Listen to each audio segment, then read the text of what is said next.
দর্শক, একাত্তর টেলিভিশনের বিশেষ আয়োজন নির্বাচনে বাংলাদেশ চলছে।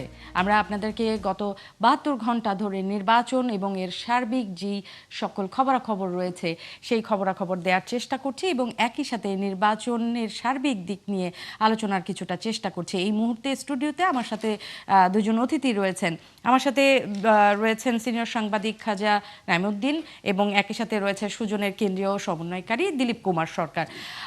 আমরা কথা বলছিলাম বিএনপির যে ইশতেহার সেই বিষয়ে কথা বলছিলাম এবং একই সাথে নির্বাচনের যে সার্বিক দিক সেটা নিয়েও আমরা আলোচনা করছিলাম। এখন মোটা দাগে যদি বলতে চাই জনাব দিলীপ, কি মনে হয় যে ইশতেহারের যে অঙ্গীকারগুলো সেগুলো নিয়ে যদি বলে যে মোটা দাগে আসলে সামনে বিএনপির জন্য বড় চ্যালেঞ্জ কোনটা?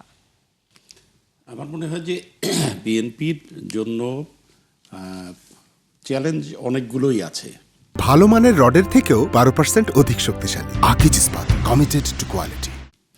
প্রথমত তাদের প্রথমেই একটা বিষয় ফয়সালা করতে হবে যে তারা যখন শপথ নেবে, শপথ নেওয়ার পর যেটা জুলাই জাতীয় সনদ বাস্তবায়ন আদেশ যেটা আছে সেই অনুযায়ী তো প্রথম তাদের রোল প্লে করার কথা সংবিধান সংস্কার পরিষদ হিসাবে।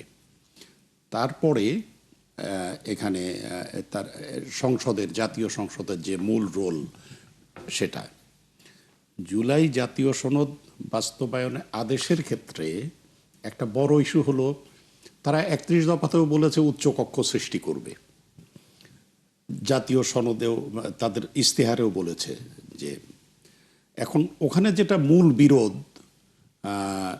সেটা হচ্ছে বিএনপি চায় যে নিম্নকক্ষে অর্থাৎ জাতীয় সংসদে যে আসন পেয়েছে এই আসনের ভিত্তিতে হিস্সা, যেটা নারী আসনগুলো যেভাবে বণ্টিত হয়। আর জুলাই জাতীয় সনদে আছে যে আনুপাতিক প্রতিনিধিত্ব, যে দল যত % ভোট পাবে সেই দল ততটা আসন সেখানে পাবে। এখন এটা হয়তো বোঝা যেত যদি এখন জানা যেত যে বিএনপি কত % পেয়েছে ভোট, হয়তো এটা যদি 50 ক্রস করতো তবে হয়তো এটা মানতে অসুবিধা হতো না। আবার যদি এমন হয় যে আসলে জামাত আসন অনেক কম পেলেও অনেক জায়গায় আমরা দেখেছি হাড্ডাহাড্ডি লড়াই। এদেশে তো এরকম অনেক হয়েছে যে এই 30.80 পেয়ে সরকার গঠন করে বেশ ভালোভাবে সরকার গঠন, আবার 30.3 বা 30.1 পেয়ে অনেক কম আসন পেয়েছে, 40% পেয়ে অনেক আসন পেয়েছে, 40% পেয়ে 62 পেয়েছে, মানে একেবারে কাছাকাছি ভোট। এবারেও যদি ওই রকম হয় যে একেবারে কাছাকাছি, হয়তো বিএনপি 40% পেল, জামাত 38% পেল, তখন বিএনপি পাবে 40টা, জামাত পাবে 38টা উচ্চকক্ষে, আবার এনসিপি বাকি ইয়েগুলো আছে এরকম। তা ওখানে গিয়ে ধারণাটা যেটা ধারণাগত যে চিন্তা থেকে জুলাই জাতীয় সনদে এইভাবে আনা হয়েছে যে নিম্নকক্ষে পাশ করে ফেলুক, উচ্চকক্ষে গেলে ওখানে যেন আলোচনা হয় বিষয়টা নিয়ে, হুটহাট করে যেন পাশ করে ফেলতে না পারে। এই তো আবার বিএনপির অবস্থানটা হলো যে ওই আগেই বললাম যে আসনের ভিত্তিতে, সেক্ষেত্রে নিম্নকক্ষে পাশ হওয়া মানে উচ্চকক্ষে তাদেরই লোক বেশি থাকবে, সেটা পাশ হয়ে যাবে। তখন আমরাও আমাদের সুজনের পক্ষ থেকে আমরাও বলছিলাম যেটা আনুপাতিক প্রতিনিধিত্বের ভিত্তিতে হলে ওখানে একটা ভারসাম্য থাকবে উচ্চকক্ষে। এখন কোন দিকে যায় বিএনপি? জুলাই জাতীয় সনদে কিন্তু তারা এখানে নোট অফ ডিসেন্ট দিয়েছিল, ওরা বলেছিল যে আমরা ওইভাবে চাই। প্রথম চ্যালেঞ্জ তাদের, প্রথম এইটার ডিসিশন নিতে হবে। এখানে নিশ্চয়ই জামাত, এনসিপি এরা এবং অন্যান্য ছোট দল, এমনকি বিএনপির যারা জোট সঙ্গী তারাও কিন্তু ওই নিম্নকক্ষে আনুপাতিক প্রতিনিধিত্বের ইয়েটা চাচ্ছিল, সেটা বোঝা। এটা একটা। আর ইশতেহারে তো অনেকগুলো বিষয় আছে ইশতেহার বাস্তবায়নের এখানে, এবং এর মধ্যে যে পপুলার ইয়েগুলো যেটা ছিল সেখানে ফ্যামিলি কার্ড, কৃষক, এখানে কৃষক কার্ড, হ্যাঁ, তো এখানে তো মুখিয়ে আছে অনেকে, এটা অ্যাডও দিয়েছে প্রচুর এবার নির্বাচনের আগেই এই ফ্যামিলি কার্ড নিয়ে, কৃষি কার্ড নিয়ে। তা সেক্ষেত্রে এটার অর্থের সংকুলান কোথা থেকে হয়, কিভাবে হয়, আরও যে তাদের যে এই ইস্তেহারে যে বিষয়গুলো আছে এটার অর্থের সংকুলানটা করা, এবং অর্থাৎ ইস্তেহার বাস্তবায়নটাও এদিকে আগের মতো কিন্তু মানুষ আর ওই রকম নেই। আগে যেমন একটা নাম কাওয়াজতে ইস্তেহার ঘোষণা করত, সরকার গঠন করলো, ওটা খোঁজখবর নিত না। এখন কিন্তু এটা নিয়ে অনেকে তরুণ সমাজও প্রশ্ন করছে। এখন আমরা যেমন সিদ্ধান্ত নিয়েছি, যেটা আমরা 2টা ইস্তেহার নিয়ে সংবাদ সম্মেলন করলাম অলরেডি। একটা করেছি এই গত মাসের 3 তারিখে, যেটা ইস্তেহারে কি কি থাকা উচিত, আর একটা করেছি মূল্যায়ন, যে কি কি এসেছে যেটাতে আপনারা আমরা বলেছেন অতিমাত্রায় আমরা যেমন উচ্চাভিলাষী। 60 দিন পরে একটা করব, সরকার গঠনের 60 দিন পরে একটা করব, তারপর ধারাবাহিকভাবে আমরা কিছু মেয়াদের ভিত্তিতে। তো এই দিকটা থাকবে। আইনের শাসন, সেটা এটা মব কালচার একটা মানে যেভাবে হয়েছে এর আগে, একটা শৃঙ্খলায় ফেরা, পুলিশ বাহিনী যে মানে তাদের যে এখন কোমর ভাঙা অবস্থায় যেটা আছে, এই ইলেকশনের মধ্য দিয়ে তাদের ইয়েটা শুরু হলো কি না, যে এই শৃঙ্খলা ফেরার এই জায়গাটাতে তাদের ধরতে হবে। পুলিশ সংস্কারের একটা তো প্রস্তাব আছে, সেই দিকে তাদের যেতে হবে। অর্থনীতি পুনর্গঠন, এই জায়গাটায় এখন শোনা যাচ্ছে যে আগে যেটা ঋণের পরিমাণ যেটা আগে ছিল ওই আওয়ামী সরকারের বিদায়ের পর, এখন ঋণের পরিমাণটা আরও বেড়ে গিয়েছে। বিনিয়োগ একটা অস্থিতিশীল পরিবেশে বা জনগণের ম্যান্ডেটহীন কোনো সরকার থাকলে ওই বিদেশি বিনিয়োগ বিশেষ করে আসতে চায় না। আচ্ছা, তা এখন সেক্ষেত্রে তারা এসে কোনো চমক দেখাতে পারে কিনা, তারা এসে আস্থা সৃষ্টি করতে পারে কিনা, যাতে বিদেশি বিনিয়োগ এখানে আসে। আর একটা ইস্যু আছে যে আন্তর্জাতিক সম্পর্ক, বিশেষ করে প্রতিবেশীর সাথে সম্পর্ক। আমরা জানি যে আমাদের প্রতিবেশী ভারতের সাথে একটা সম্পর্ক একেবারে খুব একটা সুখকর অবস্থায় নেই। তা যদিও কালকে নরেন্দ্র মোদী একটা বার্তা পাঠিয়েছে তারেক রহমানের কাছে, আমরা চাইব যে আমাদের অবস্থানটা ঠিক রেখে, অর্থাৎ নতজানু পররাষ্ট্রনীতিও যেন না হয়, বন্ধুত্বপূর্ণ সম্পর্কও যেন থাকে, এটাকে ব্যালেন্স করা। এবং অমীমাংসিত কিছু ইস্যু আছে ভারতের সাথে আমাদের। এটাও বড় ধরনের একটা চ্যালেঞ্জ বলে মনে করছেন। জনাব খাজা, আপনার কাছে আসছি যে উনি যেই চ্যালেঞ্জগুলো বললো, তাছাড়া আপনার কি মনে হয় আর কি কি চ্যালেঞ্জ বিএনপির সামনে আছে? একটা তো ধরেন ইশতেহারে লেখা আছে যেটা বিএনপি ইনভাইট করেছে, ওই চ্যালেঞ্জ নিজে নিজে মানুষের কাছে নিজের জন্য ইনভাইট করেছে, যাতে মানুষ ভোট দেয় সেজন্য করেছে, সেটা বাস্তবায়নের চ্যালেঞ্জ তার থাকবে। আরেকটা হচ্ছে যে জুলাই সনদের চাপ তার উপর থাকবে। এর বাইরে অনাকাঙ্ক্ষিত কিছু চ্যালেঞ্জ তার সামনে থাকবে। ধরেন অর্থনীতির যে অবস্থাটা, অর্থনীতি যে কোনো সময় যে কোনো রকমের বড় ধরনের দুর্ঘটনার শিকার হতে পারে। ঋণের বিষয়ে তারা একটা কথা বলছিলেন যে এবার ঋণের আমাদের যে ঋণ, আমি ইংরেজিতে বলি ডেট সার্ভিসিং, মানে বিদেশি ঋণ যে আমরা যে পে ব্যাক করি যখন, সেটা গত বছর যা ছিল তার থেকে এবার অনেকখানি বেশি। কারণ হচ্ছে 26 সনে শেখ হাসিনা আমলে যে সমস্ত ঋণ নেওয়া হয়েছিল সেগুলোর ফেরত দেওয়ার ব্যাপারটা এই বছর থেকে অ্যামাউন্টটা বেড়ে গেছে, মানে যে আগামী জুলাই থেকে বেড়ে যাচ্ছে। তার মানে নতুন সরকারের উপর অনেক বেশি ঋণ, বাইরের ঋণ, বিদেশি ঋণ পরিশোধের দায় থাকবে। ব্যাংকিং সেক্টর এবং financial sector as a whole খুব একটা ভঙ্গুর অবস্থায় আছে। সেখানে ট্যাক্স পেয়ারদের মানি হয়তো ইনজেক্ট করতে বেল আউট লাগবে, সোজা কথা। অনেক দিন ধরে এই বিনিয়োগ না থাকার কারণে যেটা হয়েছে, বিনিয়োগ না থাকলে চাকরি বাকরি হয় না। এখন এত প্রতি বছর 20 থেকে 22 লাখ তরুণ জব মার্কেটে আসছে, তাদের জন্য 50 লাখ 1 কোটি চাকরির ব্যবস্থা করতে হবে, সেটা বিশাল চ্যালেঞ্জ এবং এই প্রত্যাশার চাপ তার উপর থাকবে। দেখেন এর মধ্যে একটা গণরায়ের ব্যাপার আছে, যে বিএনপি যে একটা বড় ল্যান্ডস্লাইড ভিক্টরি পেল, এটার মধ্যে কিন্তু চাপটা আছে। কিরকম? এই যে সমস্ত কারণে মানুষ তাকে এই রায়টা দিল, তার অন্যতম হচ্ছে স্ট্যাবিলিটির পক্ষে রায়। এক ধরনের মানুষ এটাই স্থিতিশীলতা চায়, যা ঠিক আছে সমাজে স্বস্তি আসুক। স্বস্তি আসুক মানে শুধু সামাজিক শান্তি, সেগুলো এখানে শেষ না, আর্থিক অর্থনৈতিক স্বস্তি মানুষ চায়। এই স্বস্তির পরিবেশ থাকলে বিনিয়োগ হয়। বিনিয়োগের ক্ষেত্রে আমাদের একটা মাথায় কমন সমস্যা আছে, আমরা বিনিয়োগ মানে বিদেশি বিনিয়োগ বুঝি, কিন্তু শর্ত হচ্ছে দেশীয় বিনিয়োগ না হলে বিদেশি বিনিয়োগ আসে না। পরিবেশ স্বস্তি থাকলে দেশীয় বিনিয়োগ হয়, তারপরে বিদেশি বিনিয়োগ আর সাথে আসে। দেশি বিনিয়োগটি আসলে মেইন বিনিয়োগ। আবার একই সাথে আমাদের আবার পারসেপশন আছে যেহেতু বিদেশি বিনিয়োগ আসলে আবার আমাদের ডোমেস্টিক যেটা ইন্টারনাল বিনিয়োগ সেটা উৎসাহিত হয়, কারণ আমরা বিদেশি দেখে চিন্তা করি আচ্ছা বিদেশিরা যখন আমাদের এভাবে মূল্যায়ন করছে তাহলে আমাদের একটা বিনিয়োগ পরিবেশটা আছে।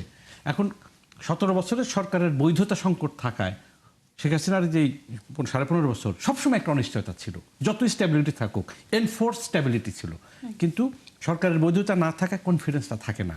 প্রতিবারই মনে হয়েছে যে কিছু একটা হবে, ফলে বিনিয়োগকারীদের একটা সমস্যা হয়েছে। তার একটা এক্সাম্পল হচ্ছে যে অফশোরে যে ওয়েল এক্সপ্লোরেশন অনেক আগে শুরু হতে পারতো, হয় নাই কেন? এই সমস্ত অনিশ্চয়তার কারণে এই সমস্ত জায়গায় অনেক ইনভেস্টমেন্ট হতে পারতো।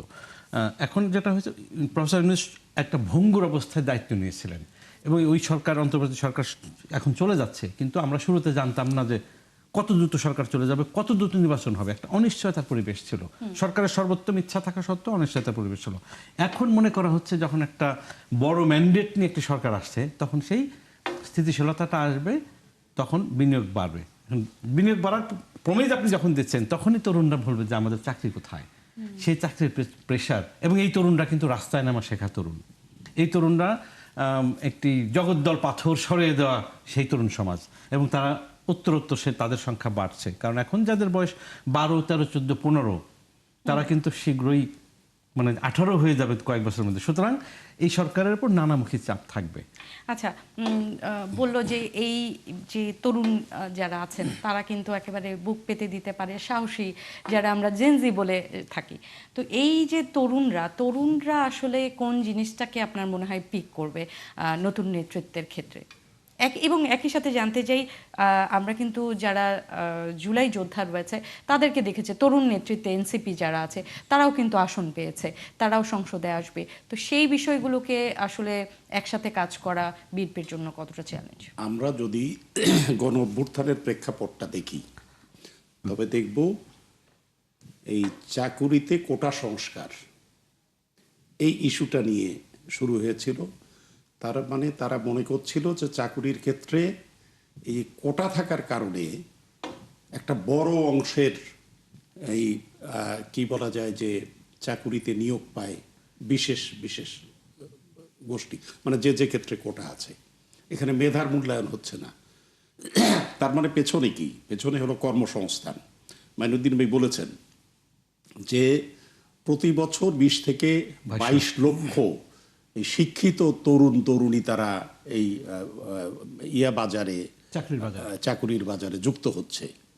তো তাদের প্রধান থাকবে যে এখানে কর্মসংস্থান, যদিও তাদের ইশতেহারে কর্মসংস্থানের বিষয়টা উল্লেখ আছে, এটা মানে বলার জন্য বলা হলে একরকম, কিন্তু এটা তো অ্যাড্রেস করতে হবে তাদেরকে। তো তরুণদের দিক থেকে এরকম একটা থাকবে।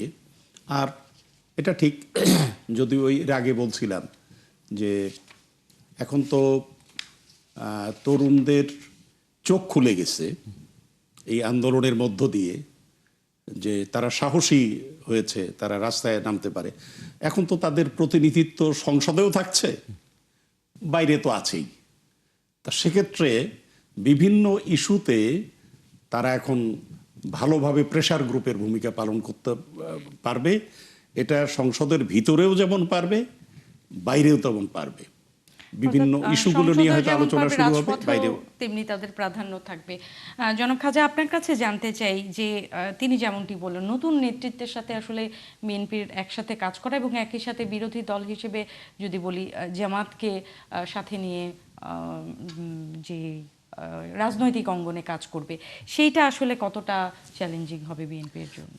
এটা খুব চ্যালেঞ্জিং হবে না, কারণ হচ্ছে আমরা 40 বছর ধরে শুনছিলাম, 30-35 বছর ধরে, যে প্রতিবাদের ভাষা পরিবর্তন করতে হবে। আমরা স্বৈরাচারী এরশাদ বিরোধী আন্দোলন করার সময় একটা স্লোগান ছিল, খুনি এরশাদের চামড়া তুলে নেব আমরা। তখন কেউ কেউ প্রশ্ন তুলছিল যে এটা প্রতিবাদ ঠিক আছে, কিন্তু প্রতিবাদের ভাষাটার মধ্যে এটা শোভন না। এই অনেকগুলো কিন্তু রিফাইন হয়েছে। এখন এবার খেয়াল করবেন যে সমস্ত ন্যাস্টি ক্যাম্পেইন হয়েছে সেগুলো কিন্তু অনলাইনে হয়েছে এবং গোপনে হয়েছে, প্রকাশ্যে কিন্তু ন্যাস্টি ক্যাম্পেইন ওই লেভেল হয়নি। 2-4টা উত্তেজনার কথাবার্তা ছড়ানো ছাড়া। তার মানে হচ্ছে প্রোগ্রেস হচ্ছে এবং আগামীতে প্রোগ্রেস হতে বাধ্য। সুতরাং বিরোধী দল মানে যে আমরা যে কনফ্রন্টেশনাল বা মানে একদম আপনি আমার প্রতিপক্ষ শত্রু ভাবাপন্নভাবে দেখতাম, সেটা একই সাথে প্রতিবাদ হবে, একই সাথে একসাথে বসে চা খাবে, একই সাথে হারমোনির আলোচনাটা হবে, আবার যার যার দাবির ব্যাপারে অটল থাকবে বা বার্গেনিং করবে। সেই ধরনের পরিবেশ তৈরি হবে। তারা বলেছেন যে সংসদের ভিতরে বাইরে কিন্তু দাবি দেওয়া উদ্ধার এবং প্রতিবাদের শুরু হবে। এবং দেখেন এই যে আরেকটি প্ল্যাটফর্ম আমরা ভুলে গেছি, সেটা তো সোশ্যাল মিডিয়া। আপনি যদি সংসদে প্রতিবাদ না হয়, রাস্তায় না হয়, সোশ্যাল মিডিয়াতে তো প্রতিবাদের ঝড় বয়ে যায় এবং সেটা খুব ম্যাটার করে। এবং যে তরুণদের কথা আমরা বলছি তারা সোশ্যাল মিডিয়াতে দারুণভাবে অ্যাক্টিভ, এবং সেই তরুণ যাদের চাকরি দরকার, দেখেন ওই বৈষম্য বিরোধী আন্দোলন যখন হয়, অনেক ছেলেমেয়েরা আন্দোলন গেছে যারা বিসিএস জীবনে পরীক্ষা দেবে না, অথচ বিসিএসের যাতে বৈষম্য না থাকে, কোটা না থাকে, আন্দোলন করেছে কেন? তারা সাম্যের সমাজ চায়, মর্যাদার সমাজ চায়।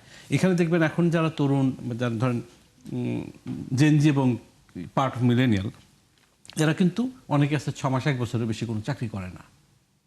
একটা অস্থিরতা আছে, এবং শুধু তারুণের ব্যাপার না, জেনারেশনের চয়েস, গিগ বলে, গিগ ইকোনমি, মানে সে শুধু একটা চাকরি করবে না, ফ্রিল্যান্সিং করবে, কিছু নিজে নিজে কিছু একটা করলো, নিজে এন্টারপ্রেনার হতে চায়, নিজে ছোট ছোট স্টার্ট আপ করে কয়েক বন্ধু বান্ধবগুলো কিছু একটা করতে চায়। যে ট্রেডিশনাল যে চাকরি 9টা 5টা, এর বাইরে কিন্তু ব্যাপক সংখ্যক তরুণের বাইরে থাকতে চায়। এখানে নতুন করে অর্থনীতি সাজানোর প্রশ্ন আছে। ওয়েস্টে কিন্তু ব্যাপারটি শুরু হয়েছে যে ছোট ছোট ফার্মে আমার মতো করে কাজ করব, আমার 4 ঘন্টা কাজ হয়ে গেছে, আমি এরপর কাজ করব না। মানে প্রফেসর ইউনূস মাঝে মধ্যে বলেন না যে মানুষ আসলে চাকরি এটা মানুষের স্বভাব বিরুদ্ধ।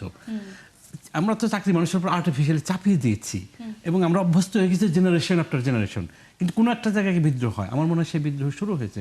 সুতরাং এই যে উত্তরণ, শুধু গণতান্ত্রিক উত্তরণ না, এটা আমাদের সামাজিক আর্থরাজনৈতিক উত্তরণের যে প্রক্রিয়া চলছে, সেখানে খুবই সাবধানে পা ফেলার এবং দূরদর্শী পদক্ষেপ দরকার হবে রাজনৈতিক নেতৃত্বের দিক থেকে। জনাব দিলীপ, আমাদের হাতে একেবারেই সময় কম, ছোট্ট করে একটু জানতে চাবো, এই যে নির্বাচন হবে কিনা এরকম একটা ক্রান্তিকালীন সময় থেকে নির্বাচন হলো এবং সেটা সুষ্ঠু শান্তিপূর্ণ নির্বাচন বলেই জনগণ স্বতঃস্ফূর্তভাবে অংশগ্রহণ করেছে। সেক্ষেত্রে আপনার যদি একেবারে ছোট্ট করে বলতে চাই যে এখন কি আসলে নতুন বাংলাদেশের স্বপ্নটা দেখতেই পারি বাংলাদেশ, আপনার কি মনে হয়? হ্যাঁ, আমি এই জন্য প্রথমেই এই বর্তমান যে অন্তর্বর্তীকালীন সরকার, তাদেরকে ধন্যবাদ দিতে চাই। নির্বাচন কমিশন এটা সফলভাবে একটা নির্বাচন আয়োজন করলো, তাদেরকে আমরা ধন্যবাদ দিতে চাই। এবং আমি মনে করি যে এই 2-1 দিনের মধ্যেই এটা গেজেট প্রকাশিত হবে এই নির্বাচনের ফলাফলের। তারপরে পার্লামেন্ট মেম্বাররা শপথ নেবেন, তারপরে সরকার গঠিত হবে এবং সেই সরকারটাও তারাও মনে রাখবে যে আমরা যাতে শান্তিপূর্ণ সহাবস্থানের একটা পরিবেশ সৃষ্টি করতে পারি, গণতন্ত্রের চর্চার দিকে যেতে পারি, রাজনৈতিক সংস্কৃতির একটা ইতিবাচক পরিবর্তনের মধ্য দিয়ে সবাই মিলে দেশটাকে এগিয়ে নিয়ে যেতে পারি, সেই আশাবাদে ব্যক্ত করি। নিশ্চয়ই, আমরাও সেই প্রত্যাশা করি। আপনাদের দুজনকেই ধন্যবাদ, আমাদের হাতে একেবারে সময় কম। দর্শক, আমরা আপনাদের সাথে 72 ঘন্টার টানা যে আয়োজন নির্বাচনে বাংলাদেশ, সেই আয়োজন নিয়েছিলাম এবং আছি।